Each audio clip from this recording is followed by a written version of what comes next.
மார்கழி இசை விழா களைகட்ட தொடங்கியுள்ளது.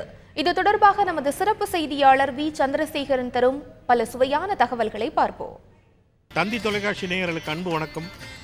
புனிதமான மார்கழி பிறந்துள்ளது. சூடி கொடுத்த சுடர்குடி ஆண்டாள் திருப்பாவை அருளிய மாதம் இது. நீண்ட காலமாகவே நம் சபாக்களில் ஒரு குற்றச்சாட்டு தொடர்ந்து சொல்லப்பட்டு வருகிறது. அதாவது சபாக்களில் தமிழ் இல்லை என்பதுதான். தெலுங்கு இருக்கிறது, மலையாளம் இருக்கிறது, சமஸ்கிருதம் இருக்கிறது. தமிழ் பாடல்கள் தான் மிகவும் குறைவாக இருக்கிறது. சொல்லப்போனால் தமிழே சில நேரங்களில் இல்லாமல் போய்விடுகிறது. தமிழ் பல சபாக்களில் துக்கடாவாக பாடப்படுகிறது. இந்த குற்றச்சாட்டை வெறும் குற்றச்சாட்டாகவே விட்டுவிட முடியாது. இதில் நிறைய உண்மைகள் இருக்கின்றன. இதை பற்றி சில சங்கீதக்காரர்களிடம் பேசுவோம், வாருங்கள். என் தாய் மொழி தமிழ். தமிழில் நான் ஒரு கீர்த்தனை வாசிக்கிறது நிச்சயமாக எனக்கு அதோட அர்த்தம் கொஞ்சம் நன்னாவே புரியுறது. அதுக்காக எல்லா தமிழும் நமக்கு புரியுங்கிறது இல்லை. ஏன்னா எல்லா தமிழும் இப்போ ஏற்றியது இல்லை. எல்லா பாஷையிலையும் நம்ம கற்றுண்டு முயற்சி பண்ணி அந்த பாஷையை என்ன சொல்கிறா கம்போசர்னு தெரிஞ்சுட்டு பாடுறது வாசிக்கிறது தான் வழக்கம். அப்படி தான் பண்ணுறது நியாயம். ஏன்னா அப்போ தான் கம்யூனிகேஷனுங்கிறது வரும். தமிழில் பாடுறது தேவை தான், எல்லா பாஷையிலையும் பாடுறது தேவை தான்.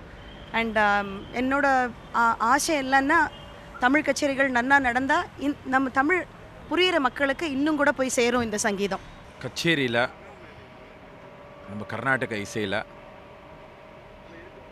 எந்த மொழியும் முக்கியம் அப்படின்றது நம்ம ஒரு டாப்பிக்காக நம்ம பார்க்கல. இசை முக்கியமாக இருந்தாலும் நம்ம தமிழுக்கு பிராதானியம் கொடுக்கணும். ஏன்னா பல தமிழ் கம்போசர்ஸ் அருமையாக பண்ணியிருக்கா. நம்ம தேவாரத்துலேருந்து ஆரம்பித்து திருப்புகழ் அருணகிரிநாதர் டைம்லேருந்து பல பாடல்கள் இருக்குது. தமிழ் இசை ஒரு கர்நாடிக் மியூசிக்கோட அஸ்திவாரம் அடிப்படை. அது பாடுறது சென்னையில் இல்லை தமிழ்நாடுல ரொம்ப முக்கியம். இந்த இசை நிகழ்ச்சியில் தமிழ் இல்லை என்ற ஒரு பெரிய ஆதங்கம் எனக்கு உண்டு. ஊத்துக்காடு வெங்கடகவி பாடல்கள், மகாகவி பாரதியார் பாடல்கள், சிறுகாழி மூவர் பாடல்கள் என்ற வருத்தம் உண்டு. பட் இசையமைப்பாளர் என்ற முறையில் நான் இங்கே செவிசாய்த்து கொண்டு சில இசை துணுக்கங்களை கேட்பதுண்டு.